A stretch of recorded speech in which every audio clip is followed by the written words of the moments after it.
안녕하십니까. 2022년 7월 27일 수요일 장애인 생활신문 읽어주는 뉴스 시작합니다. 오늘의 장애인 생활신문 읽어주는 뉴스 4건입니다. 하나, 국토지리정보원 색약생명 등 색각 이상자용 지도 제공.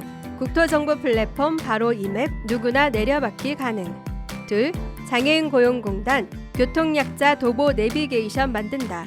주식회사 LBS테크와 협약. 셋, 장애인 거주시설 근무자 처방전 대리 수령 가능해져. 의료법 시행령 일부 개정안 국무회의 의결. 넷, 특수교육법 15년 만에 국가책임 강화 내용 전면 개정 추진. 조승래 의원 대표 발의.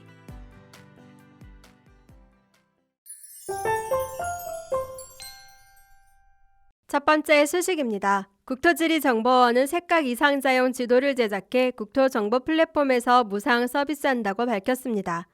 색각 이상자용 지도란 다양한 색상으로 표현된 교통, 수계, 식생, 주기 등에 대해 색각 이상자가 쉽게 식별할 수 있도록 색상을 변환하여 제작한 지도입니다.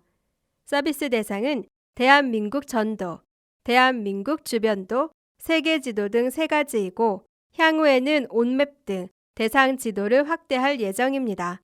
국토지리정보원 사공호상 원장은 색각 이상자용 지도를 통해 색각 이상자가 정확한 공간 정보를 얻는 데 도움이 될 것으로 기대한다면서 공간 정보의 활용에 소외된 시각장애인 등 사회적 약자를 위한 공간 정보 제작을 확대해 나가겠다고 밝혔습니다.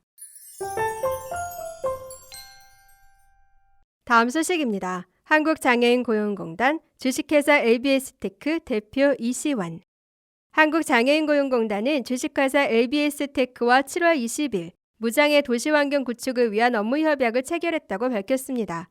이번 협약을 통해 양 기관은 시시각각 프로젝트 사회공헌 활동, 시각장애인 직업훈련 환경 조성을 통해 장애인 이동권과 교육권 보장을 위해 힘쓰기로 했습니다.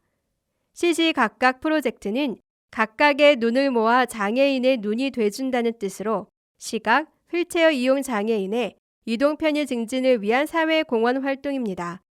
공단 전 임직원은 개인 휴대전화에 웹을 설치하고 출입구, 엘리베이터 등의 사진을 찍는 방식으로 건물의 입구까지 안내하는 새로운 도보 내비게이션 구축을 위한 빅데이터 작업에 참여합니다.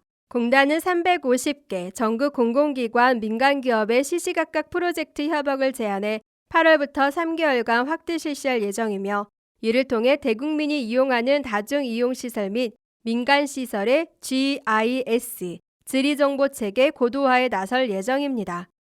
공단 조향현 이사장은 이번 협약을 통해 장애 여부와 상관없이 자유롭게 이동하고 배울 수 있는 무장애 사회를 위한 첫걸음을 내디뎠다며 공단은 혁신기술을 활용해 전문적인 서비스 제공 및 지역사회와의 나눔을 실천하겠다고 밝혔습니다.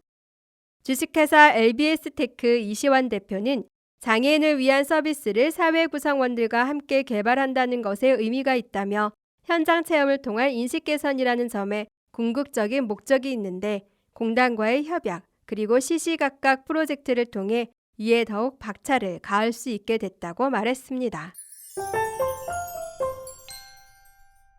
다음 소식입니다.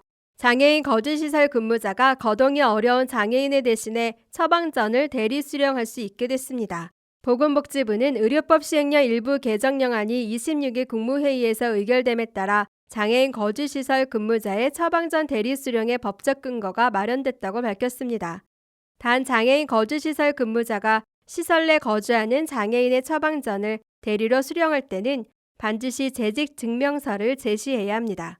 또한 의료법 제4조 제3항에 따라 환자의 권리를 의료기관 내부에 게시하지 않은 경우 과태료 세부 기준과 간호, 간병, 통합서비스 제공기관의 관리, 사업 모니터링 등 원활한 업무 시행을 위한 위탁 규정 등이 마련됐습니다.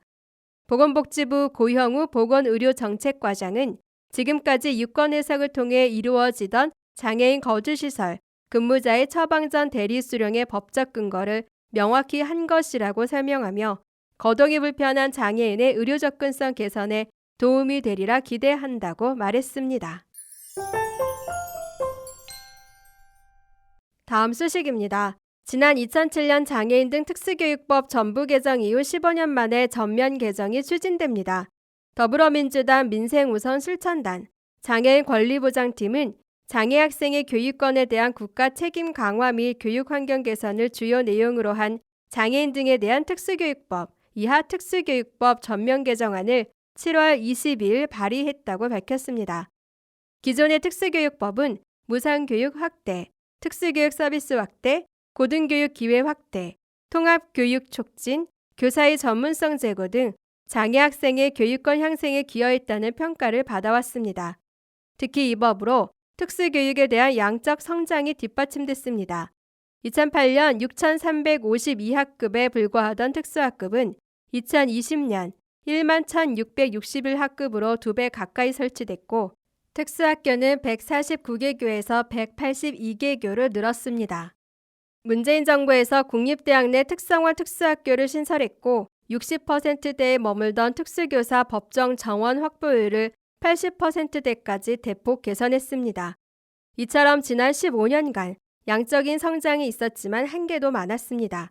여전히 장애 학생들은 부족한 공간으로 자기 순서를 기다리고 순서가 와도 선생님 부족으로 실질적인 개별화 교육을 받지 못하고 있는 상황입니다.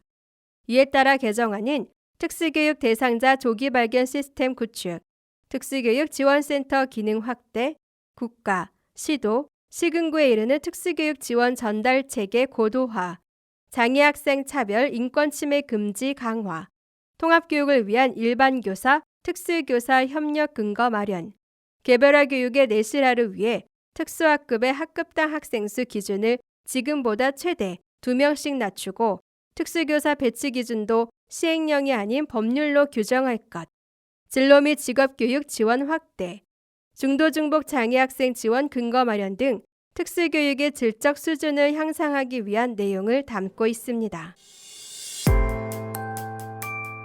지금까지 장애인 생활신문 읽어주는 뉴스를 애청해 주셔서 감사합니다. 장애인 생활신문 읽어주는 뉴스 다음 시간에 찾아뵙도록 하겠습니다.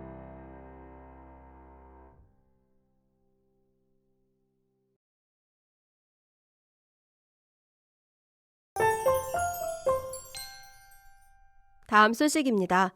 행정안전부는 7월 18일부터 정부 24에서 지급 기준이 변경된 격리자, 생활지원비 온라인 신청을 개시한다고 밝혔습니다.